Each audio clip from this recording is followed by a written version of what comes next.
Hey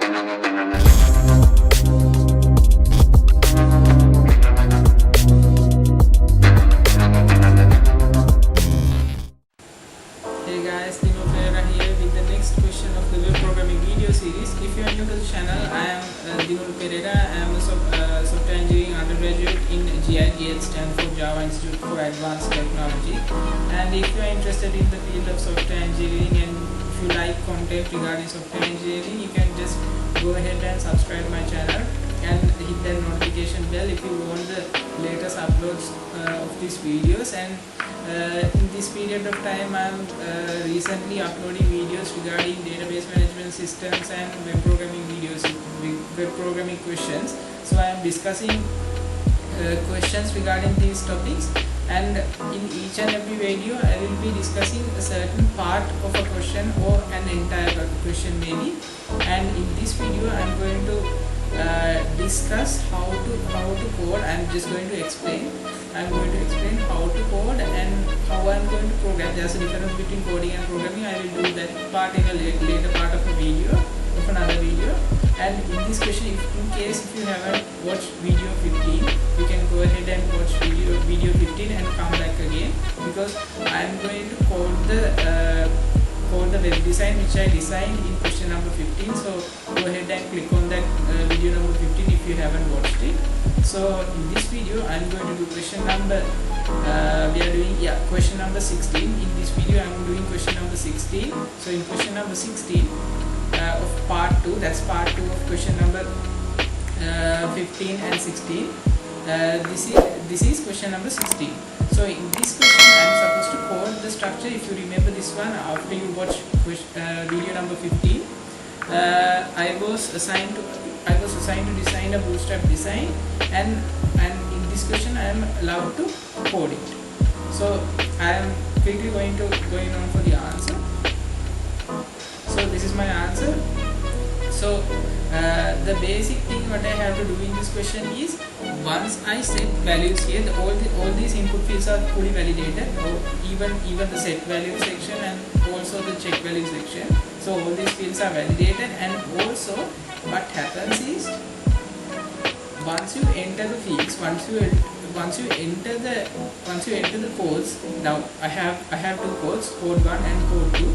All these are validated, and once you enter code 1 onto this input field, let's just say it's ABC. If we hit ABC here, it will be displayed here, and here, for example, for as code 2, if you just type 1 2 3, it will also be saved here. So it looks like a dashboard here. So if you are now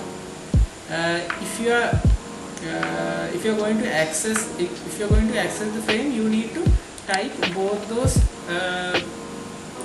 those codes here, and you can just you can just even copy and paste from the dashboard.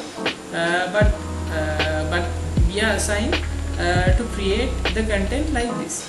So once I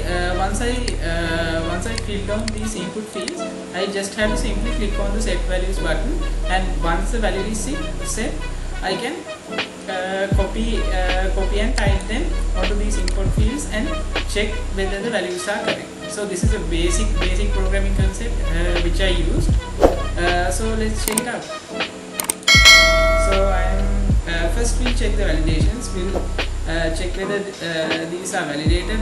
If I don't fill these fields, and if I click set values button, it will appear, please enter code 1. Localhost 8080 means my browser. It says please enter code 1. Okay, so I'm going to click on OK, and I am going to enter ABC. That's my code 1. So once I hit set values, it says please enter code 2. So code 2 should also not be empty, it should be empty. And once I set those values, it will appear here.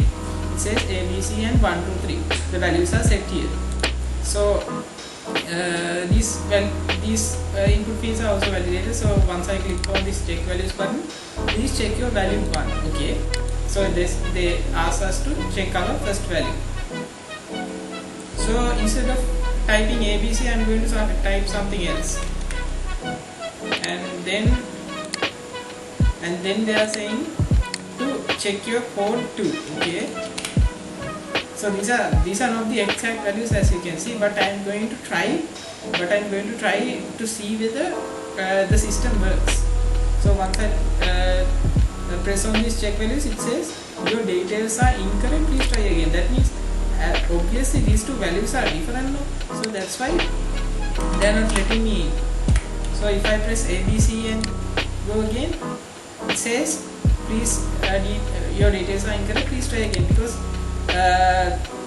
the numbers are different here. So once I click on 1, 2, 3 here and press check values, your values are correct, will come to the home page, and I will be immediately directed to the home page. There's no design here, I just printed them. Will come to the home page. So if I click back, so this is the basic programming part. Now let's go on to the code. So I have Visual Studio Code here. So I'll just have to show you the question. Okay, this is the basic HTML which I used to show you the question. I showed you the question using the image tag, so I just cropped that image onto a div, and I showed you the div in a block section. Now what I basically did was I created a table, and in the first row I uploaded the first image, then the second, and then the third, and finally the view answer button. But that part is not important. The important part is the code. Okay, so this is my answer. In the earlier video I also discussed this, that means in video number 15 I discussed this part, but I didn't discuss the code. So in this part I have placed an on-click function. This is with regard to JavaScript. So for this set values button and check values button, I have assigned on-click function. So once you click on the button, a certain function is performed. So after you click on this function, it performs the function set, and once you click on this function, it performs the function check. So set and check here. So you set values here and you check the values here. So I have linked the JavaScript file here. So that's where all the magic happens. So once I go to the script.js file, so it says function set. As you can remember the set function. Now when you click on set values button, it will activate the set function. So function set var this is basically the input fields, the input fields which are represented in the design. I took it here, and dot value means the value that I am going to enter inside the input field. And here also the same. This dot value is mainly used in those input fields. Those are mainly used in input fields because you don't need the field. You only need the value which is entered inside the field. So this is basically the Ajax object. I'll type it so you can understand. This is the Ajax object. So using the Ajax object, I have asynchronously means inside within the background. Within the background means I'm not reloading the page. I'm just like I'm in stealth mode. I mean I'm not reloading the page to retrieve the content. I'm just going around the background. I'm going around the background and not through it. Okay, so that's the purpose of the Ajax object. So once I created the Ajax object and I used onReady state change as a function. The onReady state change means the position of the Ajax object. Now it retrieves, it transfers here and there. Now there are two pages, index underscore q1 page, and there's another page called set.php. Yeah, here's a page set.php. So once what the Ajax object does is it transfers between index underscore q1 and set.php alternatively and send and retrieve values. So it sends and retrieves values, so I don't need to reload the page. It does all the work around the background. So as same as the set function, I have assigned this function check. So once the entered values in the check section also goes to the now that no, those values does not go to the set.php, it goes to the check.php. That's a separate file. So there are two different Ajax objects on the set function and the check function. Those two Ajax objects goes to two different web pages. Web pages means these are not web pages, these are fully run by the server. We don't retrieve those files, it is automatically run on the server, and the total output is an HTML file, and those HTML content can be read through our browser. HTML content can be read through our browser. HTML, CSS and JavaScript can be read through our browser, but PHP cannot. PHP is fully run by the server. Okay, so once this data is moved here and there, I can do all the validations when it reaches. So I can't do the validations of the script.js, but I can do it on the set.php and check.php. And the validations now, once the values comes to the set.php, the values which I have entered in the set section is transferred to the set.php using the Ajax objects in the set function. So using those values, I have checked whether they are empty, and if they are empty, I have displayed error codes. These error codes are encrypted, so I decrypted them in the script.js file. And in the same way, I have used the check. I have used the same thing in the check function. And the next important thing is, so once those important values through the Ajax object, I imported values to the set.php using the Ajax object in the set function. So once those values are set, if they are not empty, I have echoed those values back to the index_q1.page. Sorry, not to the index_q1 page. I have exported them back to the script.js file. So once now the values which are going to enter is the value which I have entered, comma, I have also entered a comma, then the other value. So the values which I have entered are exported back again, and they are separated by a comma. The important thing is, but the values that I have entered are again displayed onto the script.js file, but they are separated with a comma. Okay, so as they are separated with a comma, I can isolate those values through the comma. Now if I separate those values using the comma, now the comma separates two values.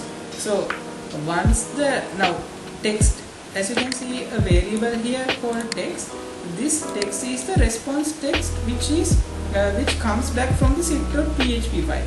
So that text which is received back from the set.php has two values, the first code and the second code, and they are separated by comma. So what I did was, if they are not empty like this, if they are empty you have error codes, but if they are not empty, the values which you have entered are retrieved back, and they are separated by using this function text split by a comma. Now that whole content is separated using the comma, and I have assigned them onto a array. So now as there are a lot of values, I mean lot means more than one, there are two now. So there are two values, and that's more than one, and they are separated by the comma. So as they are separated by the comma, they are assigned onto an array. The array's name is $receive. So my first value is $bracket square bracket 0, that's the first value, that's the first code, and $value 2, that's the second code. So as once you are naming elements inside an array, the first value is named 0, then 1. Okay, so then what happens is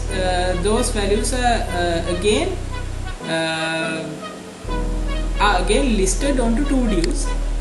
Here I have created two divs, as you can see. Here this is the first one.